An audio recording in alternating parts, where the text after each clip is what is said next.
what do you think that next step or next goal is for us as a group to mature, to be able to be that contender that we feel that we are? It's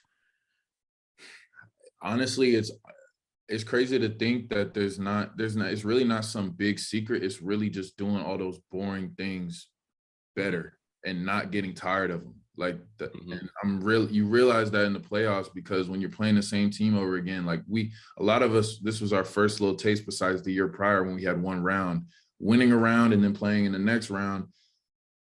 We were like, and this is gonna sound like whatever to you, because you just, you're just in the next round but like we're realizing like, man, like it's really the same. Here's the same team again.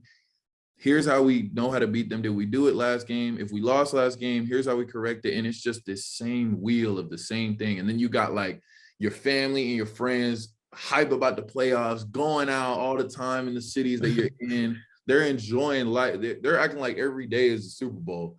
And here you are just sitting in a room, just looking at this iPad or looking at the TV and just reviewing the same sort of things, and just have to bring yourself to not get tired of it, because this is the only thing that's going to lead to a ring. This is the only thing.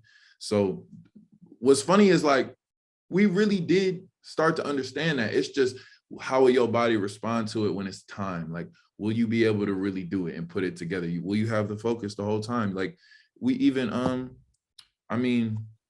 even when we were playing the Warriors, like credit to them, like they won it. And I remember when we were playing them, like kind of looking at them, just how their demeanor was, like they had this look on their face that was just nothing. It was just like business, a blanked out look of just nothing. They know what they came here to do. They knew what they were doing. I didn't look long because we had to play the game, but like I'm just looking at them. I'm like, huh.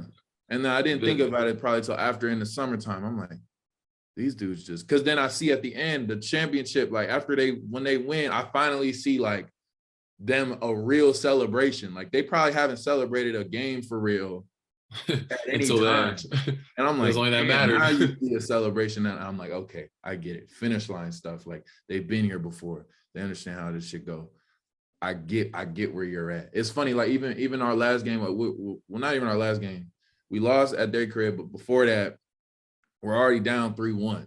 So I'm like, I'm going into the game like, you know what? Like, this is all we got. Like, let's just, and we won by like 40 or something. We were up by 50. Got nothing to lose. Yeah. And I remember being in that game, like I was still, like the crowd's going crazy. Like I'm talking shit, everybody's talking shit. Like and it's one of those like, yeah, you ain't gonna kick us out like that easy, whatever. We're just talking.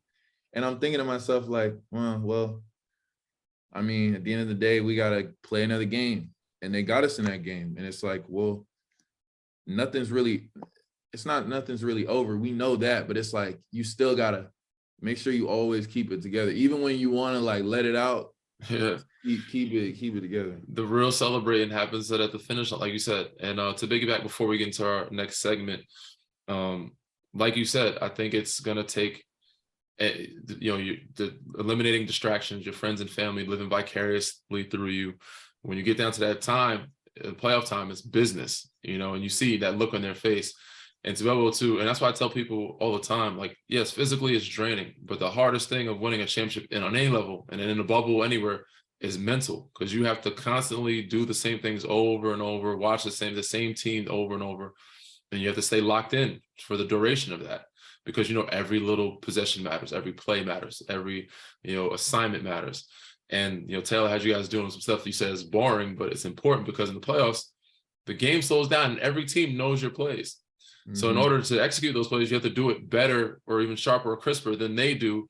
And it's not about them knowing your plays, because if you do it right, they're not going to stop it. You have the personnel if you do it the right way. So yeah, that's the biggest thing. That's the next step, I believe, is maturing, is to be able to make those boring things become habit, be able to be mentally locked in for longer periods of time, 48 minutes throughout the postseason, full season, end of season, postseason, whenever it needs to be done.